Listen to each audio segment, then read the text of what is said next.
Pull out one. Just pull out one. I'm gonna do it. You're not gonna believe it. Boom. Ah! I didn't even know they made DVDs of that.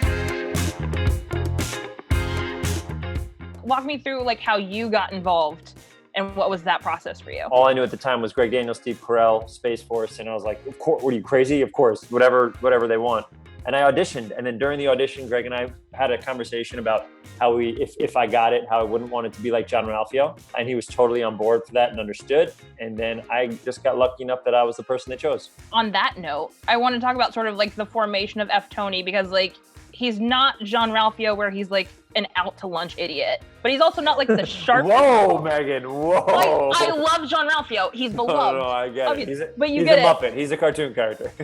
Hope you brought a change of clothes, because your eyes are about to piss tears.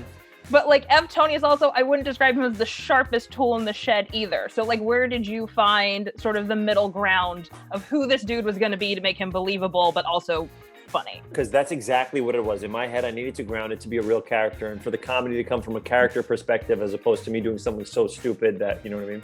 Because I love Jean-Ralphio, but I'd done it long enough where I was like, I want to make sure that things don't feel exactly like this. So in my head, he probably worked for American Apparel or Urban Outfitters as a media manager, did something inappropriate, got fired, could not get another job, and then in his head, got this demotion to work for the government and work for Space Force. I don't even know why I'm explaining clapback theory to you. Every time I explain anything, it seems to just go, phew. He's pretending to be confident, even though he has no idea what the hell's, he's like learning Space Force on the go. He never has any military background.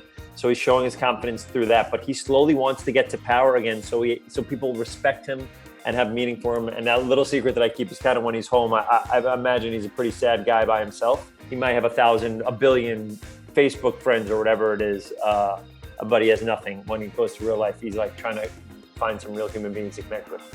You're on the line with F. Tony Scarapaducci. Do you have any theories on how his first name became? Yes, I talked it over with Greg. So the first half of his name is Tony, which kind of is making fun of Jerry, because I think the Fire Festival just had come out and they had dealt with that. Yeah. And then the second half of his name, Scarapaducci, kind of is play on the mooch.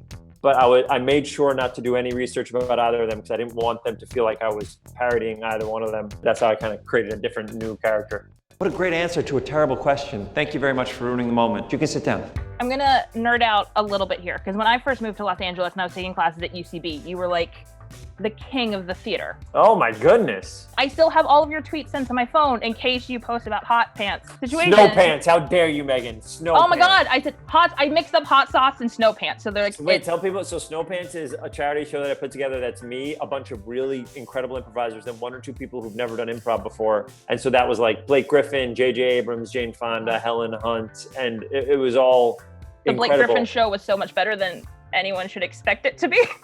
Blake Griffin is probably the best improviser who's not an improviser I've ever seen. If Middleditch and Schwartz continues to do well, I feel like you should pitch Snowpants to Netflix and have Blake Griffin come back and just pretend he didn't do it before. How cool that if the special gets big enough that it can open up a world where that's even possible, that other people can jump in, that it'll be pretty. Did you see the specials yet? Yeah, of course. Ben, yes. Really handled a terrible question very well. Unbelievable. Greg was famous for letting people improv on The Office. How much were you guys improving scenes? And how do you not freak out if you're improving next to John Malkovich? Oh, by the way, my love was improving next to John Malkovich because he does the thing, an improviser's dream. He plays every scene truthful and responds like exactly, the roots of improv are just be in the moment, respond in a truthful way. And John is such a good actor that he's always doing that, always. So whatever you throw at him, it's his character responding to you and never him breaking character. There's one instance where an improvised scene ended up working beautifully where I do something wrong and I mess up something for Carell's character. And the scene that's supposed to happen is, can I talk to you for a second? And Carell, then there's a whole different scene where we're in his office and we're supposed to be talking and we hash it out. But Carell, in the scene where he finds out I did something wrong, he goes, come over here. And he brings me outside the room and he starts, none of this is in the script. He starts screaming profanity and yelling it so much you can't even hear the words he's saying.